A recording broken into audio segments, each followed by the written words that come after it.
Entonces, como podrán ver, de la Asociación Americana de Cardiología, esto pasó, se regó a todos los Estados Unidos. De los Estados Unidos pasó a la población, pasó a la medicina, a los consejos médicos, de los consejos médicos a los consejos nutricionales, en los consejos nutricionales a la manera en la que estaba y estuvo durante décadas diagramada la pirámide nutricional, colocando en la base, en los cimientos de la pirámide nutricional, las harinas, los cereales y los aceites, preferentemente vegetales de semillas y no animales. Y fue de esa forma como desde los Estados Unidos y desde una semillita creada por una empresa que iba a terminar siendo actualmente una de las multinacionales alimenticias, etcétera, etcétera, más grandes del planeta, con una asociación médica y todo lo que se le fue ocurriendo a ir incidiendo cotidianamente, persistentemente sobre la mente de las personas, de la sociedad, de las amas de casa, de las jefas de hogar y desde la sociedad norteamericana, la comunidad médica y de profesionales de la salud norteamericanos, y después todo eso fue derramando hacia el resto de los países del mundo, como todo lo que proviene de los Estados Unidos, desde hábitos de consumo, cultura, moda, películas.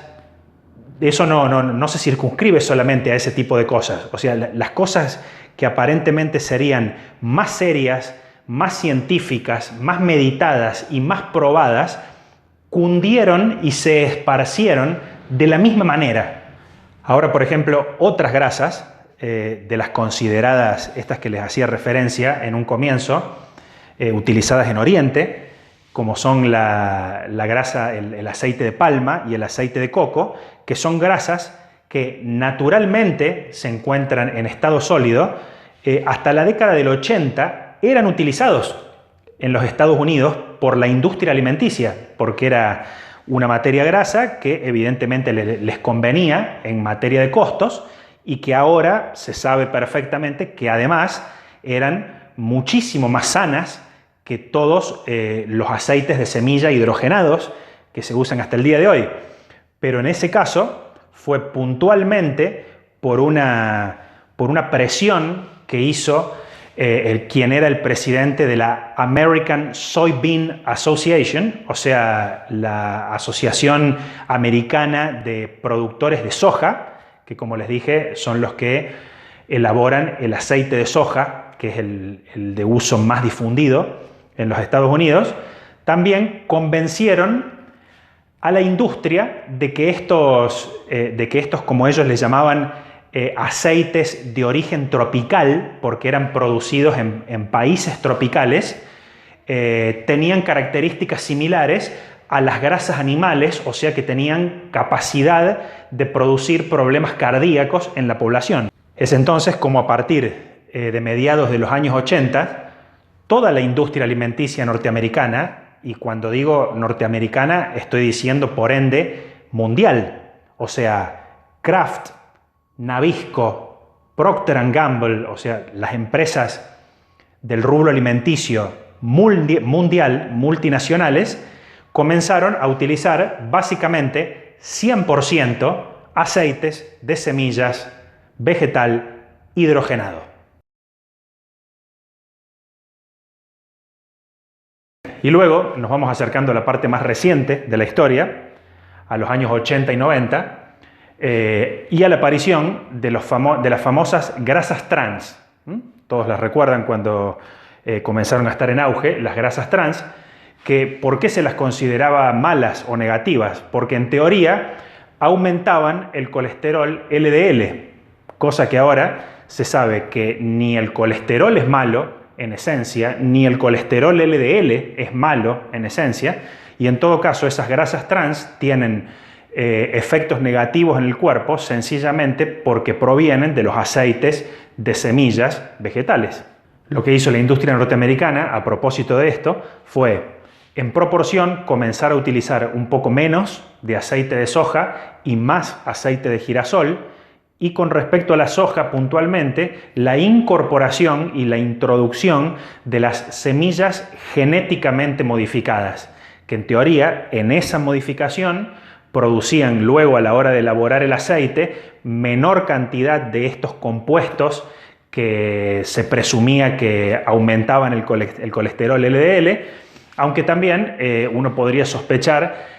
sobre todo a la luz de las investigaciones actuales en las que se sabe que ni siquiera está demasiado probado que las grasas trans eleven el colesterol LDL y que el colesterol LDL no es algo malo y que el colesterol no es algo malo. Entonces también se podría presumir que en realidad fue la excusa como para iniciar la era de la producción de semillas genéticamente modificadas, que todo eso después termina creando un círculo de necesidad en la cual la semilla que se crea es cada vez más resistente a determinadas plagas y a determinados pesticidas, pero después resulta que esas plagas también se fortalecen y terminan matando todas las otras variedades de semillas naturales que no sea la que la empresa de semillas genéticamente modificadas te vende, y entonces generar un negocio multimillonario en el cual sabemos que participan, por supuesto, grandes empresas como Monsanto, Cargill, etcétera, etcétera. Todo esto nos lleva a un par de cuestiones nutricionales a las que hay que hacer referencia, que en futuros videos vamos a explicar con mucho más detalle y detenimiento, que es el equilibrio que debe haber en nuestro cuerpo entre los ácidos grasos omega 6 y omega 3. Estos ácidos grasos están presentes en muchos de los alimentos de origen vegetal y de origen animal que consumimos. Y en nuestro cuerpo funcionan como una especie de balanza, como una especie de sub y baja, en el cual uno siempre se comporta de una determinada manera y hace un determinado efecto en el cuerpo en relación al otro. Y lo ideal sería que estuviesen en nuestro cuerpo en equilibrio. O sea, que consumiéramos preferentemente la misma cantidad de omega 3 que de omega 6. Ahora bien, la realidad de la dieta habitual occidental estándar que la mayoría de la gente lleva es que el consumo promedio de ácidos grasos omega 6 que la mayoría de la gente realiza es 25 veces mayor que el de omega 3. Y es principalmente en los aceites vegetales de semillas donde se encuentran estas grandísimas cantidades de ácidos grasos omega 6. De hecho, en la mayoría de las etiquetas de los aceites y las margarinas que uno puede encontrar en el supermercado, van a ver en algún rincón de la etiqueta destacado como algo positivo, favorable, el aporte y la cantidad de ácidos grasos omega 6 que el aceite tiene, cuando en realidad lo que nosotros debemos hacer para mejorar sustancialmente el equilibrio y la armonía fisiológica de nuestro cuerpo es disminuir todo lo posible el consumo de ácidos grasos omega 6. Como les dije recién, lo que hay que hacer es mantenerlos en equilibrio junto con los omega 3. Ahora, eso tiene un beneficio, porque la mayoría de los alimentos que tienen mucha concentración de omega 3, como pueden ser algunas semillas como la chía o el lino, los peces, los pescados, sobre todo los pescados que son el extremo inferior de la cadena de alimentación, o sea, los pequeños pescados, preferentemente anchoas, sardinas, caballa, los pescados pequeños son los que más concentración tienen de omega 3, luego algunos frutos secos. Entonces, como pueden ver, son algunos alimentos de los que uno podría considerar como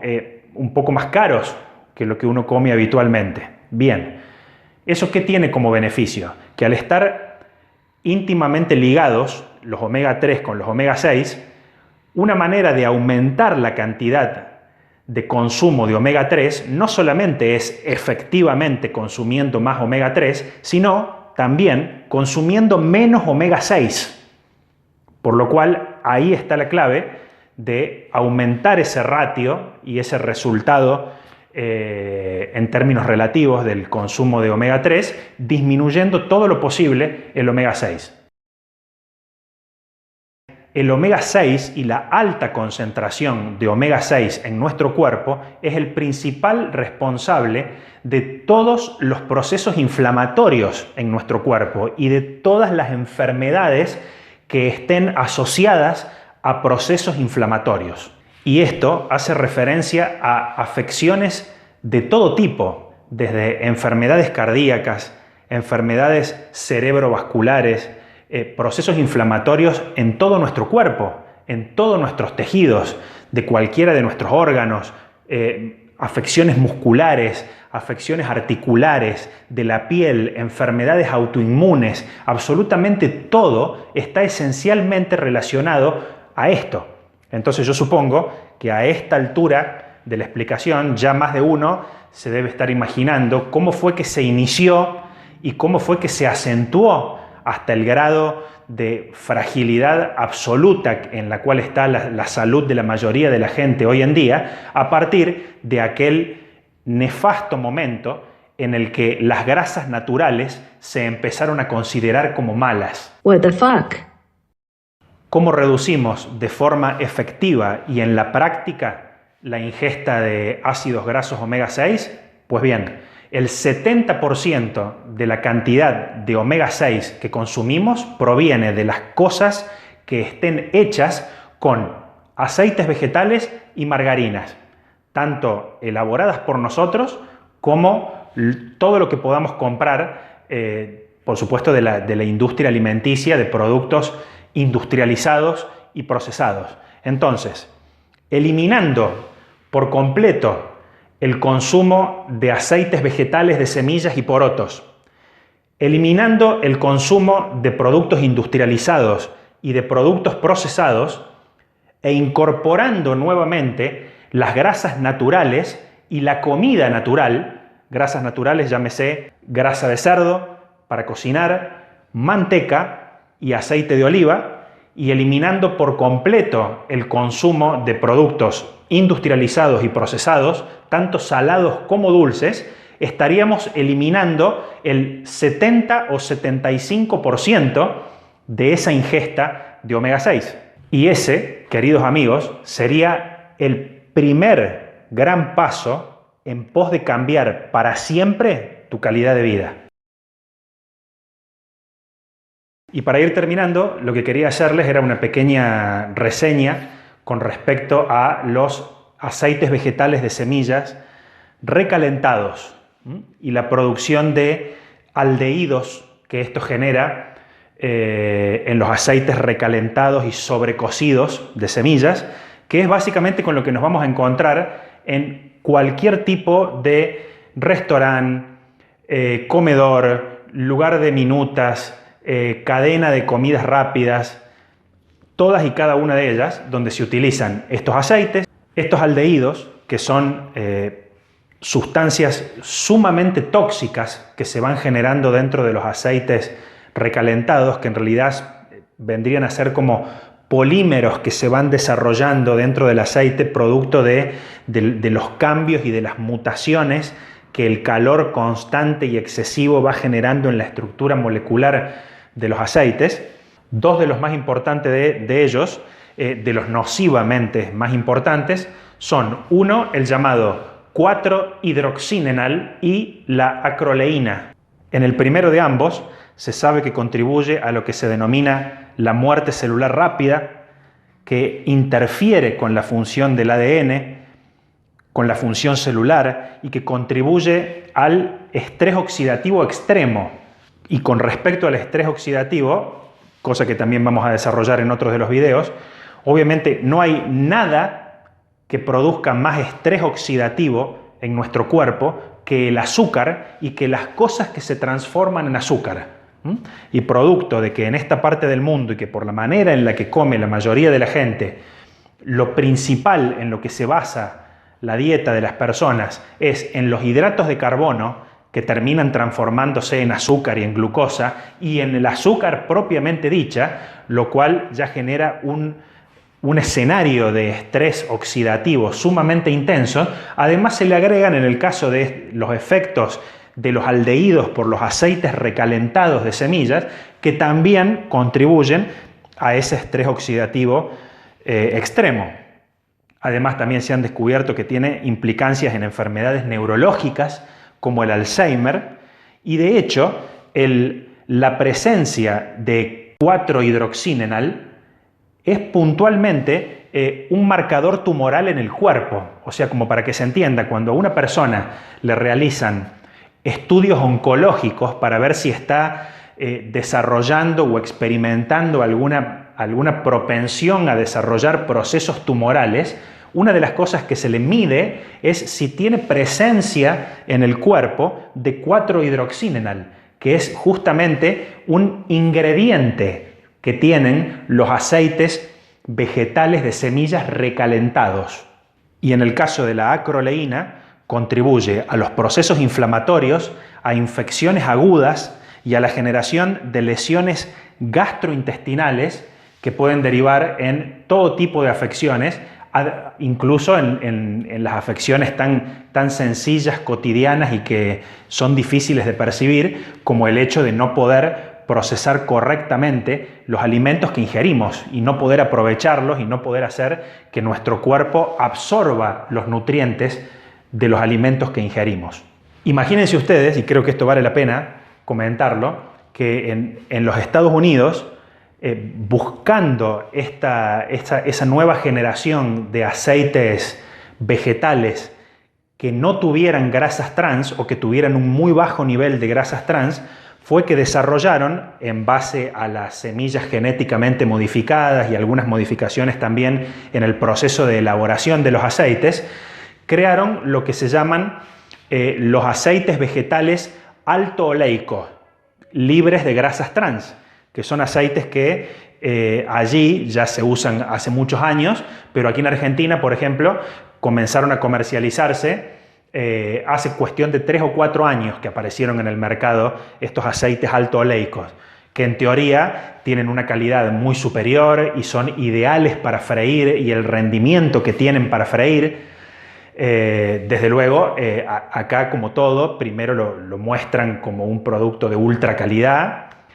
y por eso lo venden el doble o el triple de lo que valen los otros aceites, y después, cuando pase el auge, sencillamente ya lo irán transformando en un producto masivo. Pero lo cierto es que en Estados Unidos sí lo usan masivamente los locales de comida rápida, los restaurantes y las cafeterías, y dicen que esto ha generado toda una serie de problemas a la hora de mantener las instalaciones de las cocinas y las instalaciones de freído de esos locales gastronómicos. Porque dicen que el recalentamiento de estos aceites alto oleicos y de ese desarrollo de polímeros que se van produciendo dentro del aceite generan toda una capa de suciedad que tapa las cañerías de las freidoras, que se adhiere a las paredes de las freidoras, que se adhiere a todo el material, de una manera que cuando tienen que hacerle el mantenimiento a todo ese tipo de cosas, y estamos hablando de un país donde el mantenimiento se hace rigurosamente, en líneas generales, sencillamente es como que no hay manera de quitar esos productos químicos que se forman y que se adhieren a todas las instalaciones. Por lo cual tuvieron que, primero, que allá se contratan empresas especiales que se dedican a ir a hacer esos trabajos a los locales gastronómicos. Y luego tuvieron que inventar toda una nueva generación de productos químicos para poder limpiar eso, al punto tal que dicen que los mamelucos de trabajo, los enterizos de trabajo con los que los empleados de esas empresas de limpieza se visten para poder realizar el trabajo, por ejemplo, cuando mandan toda esa ropa de trabajo a lavar, aún después de haber lavado la ropa, cuando las colocan en las máquinas secadoras de ropa, estas máquinas que funcionan con aire caliente, a veces la ropa de trabajo se prende fuego adentro de las secadoras de ropa. O sea que dense ustedes una idea del tipo de sustancia que se desarrollan adentro de estos aceites y, por consiguiente, la agresividad que tienen que tener los productos químicos para poder remover esas sustancias de las instalaciones de cocción, y eso es lo que estamos metiendo en nuestros cuerpos cada vez que comemos comida frita o que algo de lo que compramos o comemos está freído o fritado en ese tipo de aceites. Pero, de última, si fuera que solamente uno ingiere eso cuando compra algo frito en algún negocio, en algún lado, es nocivo, pero vaya y pase. El asunto es que además esas son las materias grasas fundamentales que hemos dejado que penetren en nuestros hogares, en la manera en la que cocinamos en nuestra casa, en lo que le damos de comer a nuestras familias todos los días. Por eso es esencialmente que los países que no se han dejado influir por estas cosas y que siguen comiendo muy parecido a aquella manera tradicional de comer, a la manera tradicional de cocinar, a la utilización de las grasas naturales, animales, como uno puede ver en la cocina típica y tradicional francesa, española, italiana, donde uno dice, pero ¿cómo puede ser la cantidad de aceite de oliva, de manteca, de grasa que utilizan? Y claro, es justamente porque ellos nunca permitieron que la utilización de estas grasas nocivas penetraran en su dieta. Para finalizar, les doy una mínima opinión con respecto al aceite de oliva. Como siempre digo, si van a consumir aceite de oliva, tiene que ser aceite de oliva, aceites de oliva económicos, aceite de olivas baratos. Evítenlo, obvíenlo por completo. Antes de comprar un aceite de oliva barato, no comprar en absoluto. Basarse en la grasa de cerdo y en la manteca. Entonces, para el aceite de oliva,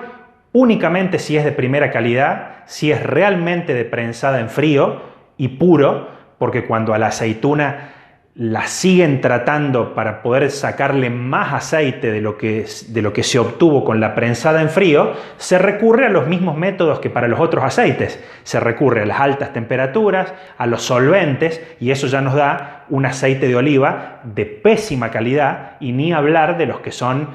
un poco de aceite de oliva mezclado con aceite de cualquier otra cosa. Y siempre reservar el aceite de oliva para agregarlo en las cosas que no vamos a calentar el aceite. O sea, reservarlo para las ensaladas o sencillamente lo que vayamos a cocinar, utilizar la grasa o la manteca o combinación de ambas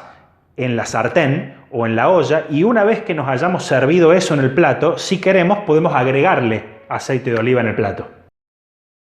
Trato de ponerme en el lugar de esa persona a la cual todo esto que yo les he contado en este rato le resulta todo una novedad absoluta. Y entonces digo, ¿cuál es la manera ideal de hacer que la gente que está en esas circunstancias, que porque la vida no se lo ha permitido, el tiempo, las obligaciones, o porque tal vez no es un tema que le resulte demasiado atractivo, se ha mantenido lejos de todos estos conocimientos, que no es que a uno pueden mejorarle un poco la calidad de vida, no, estamos hablando de una diferencia sustancial, diametralmente opuesta en la calidad de vida, en la salud, de cuál va a ser nuestra efectiva duración de vida. Si llegaron hasta este punto del video, les pido me dejan su correo en los comentarios y yo les envío un diploma a la perseverancia por mail. Había que contar más o menos en líneas generales la historia completa y la historia toda junta. Volvamos a las grasas tradicionales y naturales, que además de ser las más ricas, las más sabrosas, son las que más beneficios le van a traer a nuestro organismo y a nuestra salud. Revirtamos todo el daño que nos han hecho en las últimas décadas y volvamos a comprender que la grasa es el combustible más noble, limpio y sano que puede utilizar nuestro organismo para funcionar. Reduzcamos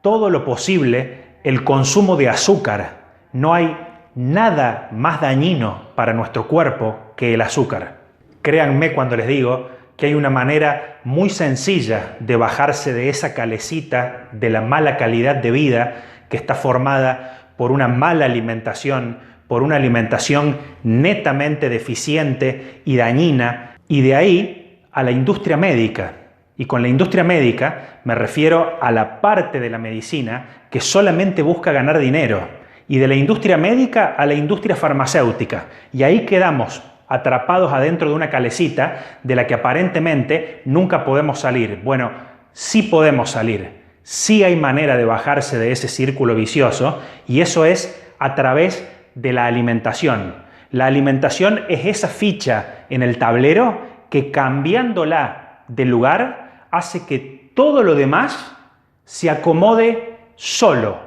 Pero para eso tenemos que tomar las riendas de nuestra vida y conocer y saber lo que hay que hacer para lograr nuestros objetivos y ser dueños de nuestro destino. Porque si no sos dueño tuyo, no tenés nada. No te dejes transformar en el negocio redondo de nadie. Nos vemos.